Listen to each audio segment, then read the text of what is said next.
Hello friends, welcome আকৌ এটা নতুন ভিডিও লৈ।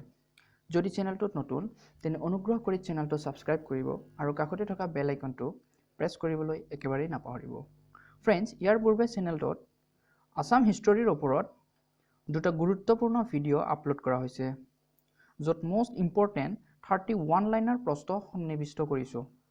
যদি এতিয়ালৈকে চোৱা নাই তেন্তে ডেসক্ৰিপশ্যনত লিংক দিয়া থাকিব, তাৰ পৰা গৈ ভিডিও দুটা চাব পাৰিব। ফ্ৰেন্ডছ, আজি আমি যেটো ভিডিও আৰম্ভ কৰিবলৈ লৈছো এই ভিডিওটো আগৰ ভিডিওৰ তুলনাত কিছু ব্যতিক্ৰম হ'ব। তো আগৰ আমি যে দুটা ভিডিও আপলোড কৰিছো সেই দুটা ওয়ান লাইনাৰ প্ৰশ্ন আছিল তাত, আৰু আমি সেই যেটো সিৰিজ আৰম্ভ কৰিছিলো ওয়ান লাইনাৰ প্ৰশ্নৰ হেতু কিছু সময়ৰ কাৰণে স্থগিত ৰাখিবলৈ বিচাৰিছো।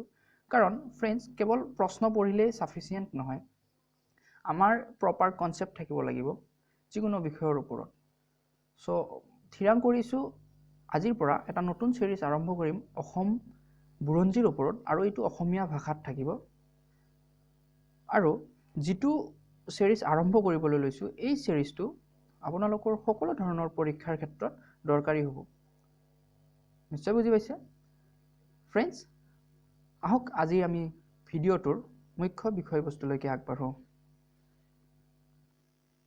ফ্ৰেন্ডছ, আজি এইটো হৈছে প্ৰথমটো খণ্ড। এতিয়া চাব, প্ৰথমতে অসম বুৰঞ্জী, আসলতে অসম বুৰঞ্জীনো কি এই বিষয়ে আমাৰ ধাৰণা থাকিব লাগিব, তেতিয়াহে আমি ইয়াৰ যিবিলাক প্ৰশ্ন আহিব সেইবিলাকৰ আমি শুদ্ধ উত্তৰটো কৰিব পাৰিম। ঠিক আছে, আমি অসম বুৰঞ্জী আমি যেতিয়া পঢ়িব লাগিব এক্সাম পইণ্ট অফ ভিউৰ পৰা আটাইতকৈ গুৰুত্বপূৰ্ণ হৈছে উৎসসমূহ। ঠিক আছে, আমি অসম বুৰঞ্জীৰ উৎসসমূহ জানিব লাগিব। আমি অসম বুৰঞ্জীৰ উৎসসমূহৰ বিষয়ে জানিলেহে আসলতে অসম বুৰঞ্জীনো কেনেকুৱা তাৰ বিষয়ে আমি অনুধাৱন কৰিব পাৰিম। নিশ্চয় বুজি পাইছে? আহক আমি আৰম্ভ কৰোঁ। তো প্ৰথমতে ইয়াত আছে উৎসসমূহ। বৌদ্ধ শাস্ত্ৰ, ৰামায়ণ, মহাভাৰত, যোগিনী তন্ত্ৰ, বিভিন্ন ঠাইত উদ্ধাৰ হোৱা তাম্ৰলিপি আৰু শিলালিপি, চীনা পৰিব্ৰাজক হিউৱেন চাঙৰ গ্ৰন্থ চি ইউ কি আদি। এইখিনি হৈছে ফ্ৰেন্ডছ উৎস, যিখিনি একেবাৰে গুৰুত্বপূৰ্ণ উৎস সেইখিনি মই ইয়াতে সংলগ্ন কৰিছোঁ। এই উৎস মানে নিশ্চয় আপোনালোকে বুজি পাইছে যে আমি যে এতিয়া বৰ্তমান সময়ত আমি অসম বুৰঞ্জীৰ বিষয়ে অধ্যয়ন কৰিবলৈ পাই আছো, আমি অসম বুৰঞ্জীৰ তথ্যসমূহ যে আমি এতিয়া লাভ কৰিব পাৰিছো, এইখিনি একমাত্ৰ এইসমূহ উৎসৰ পৰাহে সম্ভৱ হৈছে। নিশ্চয় বুজি পাইছে? আৰু যিসমূহ উৎসই যিসমূহ সমলে আমাক জ্ঞান দিবৰ কাৰণে এতিয়া আমাক ইতিহাসৰ বা বুৰঞ্জীৰ ওপৰত জ্ঞান দিয়াৰ ক্ষেত্ৰত আমাক সহায় কৰিছে, সেইসমূহে আমাৰ বাবে এই উৎস ৰূপে পৰিচিত। নিশ্চয় বুজি পাইছে? এতিয়া চাব, ৰামায়ণ নিশ্চয় জানে, ৰামায়ণ ৰচনা কৰিছিলে কোনে? বাল্মীকিয়ে। নিশ্চয় বুজি পাইছে? এতিয়া নেক্সট চাব, মহাভাৰত ৰচনা কৰিছিলে ব্যাসদেৱে। নেক্সট যোগিনী তন্ত্ৰ। ঠিক আছে, যোগিনী তন্ত্ৰ কোনে ৰচনা কৰিছিলে? মীনা নাথে। আৰু এই যোগিনী তন্ত্ৰ ৰচনা হৈছিলে কেতিয়া? 10 BC। ফ্ৰেন্ডছ, ইয়াত BC মানে হৈছে বিফৰ খ্ৰীষ্ট।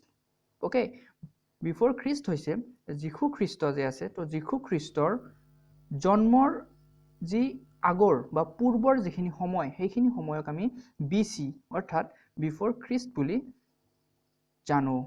নিশ্চয় বুজি পাইছে? যিখিনিক আমি অসমীয়াত খ্ৰীষ্টপূৰ্ব বুলি কওঁ। এতিয়া নেক্সট চাব, আহোম ৰাজত্বৰ সময়ৰে পৰা প্ৰণালীবদ্ধভাৱে বুৰঞ্জী ৰচনাৰ কাম আৰম্ভ হয়। ঠিক আছে, নেক্সট লিপিসমূহে ৰজাসকলৰ দান, যুদ্ধ জয়ৰ কাহিনী ইত্যাদি সম্পৰ্কে আভাস দিয়ে। ইয়াত লিপি মানে হৈছে যিখিনি আমি শিলালিপি বা তাম্ৰলিপিৰ কথা উল্লেখ কৰিছোঁ, সেই লিপিসমূহে সেই সময়ৰ যিসকল ৰজা আছিলে, ৰজাসকলে বিভিন্ন দান বৰঙণি আগবঢ়াইছিলে বিভিন্ন অনুষ্ঠানত, আৰু লগতে তেওঁলোকে বিভিন্ন যুদ্ধ জয় হৈছিলে, আৰু তেওঁলোকে তাৰেই ভিক্টৰীসমূহ এই লিপিসমূহত লিপিবদ্ধ কৰিছিলে বা উৎকীৰ্ণ কৰিছিলে। নিশ্চয় বুজি পাইছে? এতিয়া নেক্সট যাব, উত্তৰ গুৱাহাটীত অৱস্থিত কানাই বৰশী বোৱা শিলালিপিখনত তুৰ্কীসকলে অসমলৈ যুদ্ধ কৰিবলৈ আহি মৃত্যু হোৱাৰ কথা বৰ্ণনা কৰা আছে। উত্তৰ গুৱাহাটীত অৱস্থিত কানাই বৰশী বোৱা শিলালিপিখন এইটো এটা বহুত ইম্পৰ্টেণ্ট ডাটা হয়, আপোনালোকে মনত ৰাখিব। আৰু লগতে এইখন লিপিত কি উল্লেখ আছে, তুৰ্কীসকলে যেতিয়া অসমলৈ যুদ্ধ কৰিবলৈ আহিছিলে আৰু তেতিয়া তুৰ্কীসকলৰ মৃত্যু হৈছিলে, আৰু সেই কথাটো এই কানাই বৰশী বোৱা শিলালিপিখনত উল্লেখ আছে। নিশ্চয় বুজি পাইছে। এতিয়া নেক্সট চাব, অসমত এতিয়ালৈ 39খন শিলালিপি আৰু তাম্ৰলিপি উদ্ধাৰ হৈছে। ডাটাটো মনত ৰাখিব। নেক্সট, নীলাচল পাহাৰত উদ্ধাৰ হোৱা উমাচল শিলালিপিয়েই প্ৰাচীনতম নিদৰ্শন। মানে ইয়াৰ পৰা আপোনালোকে নিশ্চয় গম পালে যে আটাইতকৈ পুৰণি বা প্ৰাচীনতম যিখন শিলালিপি সেইখন হৈছে উমাচল শিলালিপি, আৰু যিখন শিলালিপি উদ্ধাৰ হৈছে ক'ত, নীলাচল পাহাৰত। নিশ্চয় বুজি পাইছে। এতিয়া নেক্সট চাব, ৰামায়ণত উল্লেখ আছে যে প্ৰাগজ্যোতিষ ৰাজ্যৰ প্ৰতিষ্ঠাতা আছিল মহৰ্ষি বিশ্বামিত্ৰৰ ককাই দেউতাক কুসুমুনিৰ পুত্ৰ অমূৰ্তৰাজ। তো নিশ্চয় বুজি পাইছে। এতিয়া নেক্সট চাব, কামৰূপৰ পূৰ্বৰ নাম আছিল ধৰ্মাৰণ্য। বহুত ইম্পৰ্টেণ্ট ডাটা হয়, মনত ৰাখিব। তাৰ পিছত আমি চাব লাগিব এটা উল্লেখনীয় নদীৰ বিষয়ে, কৰতোৱা নদী।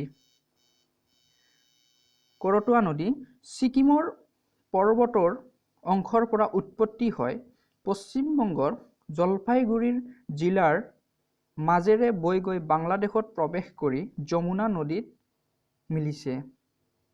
ছিকিম পৰ্বতৰ অংশৰ পৰা উৎপত্তি হৈ পশ্চিমবংগৰ জলপাইগুৰি জিলাৰ মাজেৰে বৈ গৈ বাংলাদেশত প্ৰৱেশ কৰি যমুনা নদীৰ সৈতে মিলিছে। নিশ্চয় বুজি পাইছে।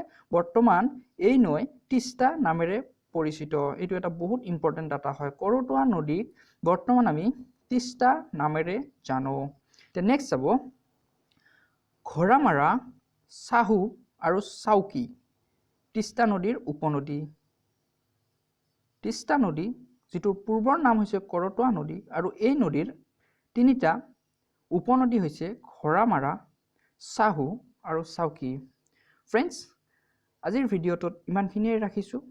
ভিডিঅ'টো সম্পূৰ্ণকৈ চোৱাৰ বাবে ধন্যবাদ। আকৌ এটা নতুন ভিডিঅ'ৰ সৈতে লগ পাম। Bye bye.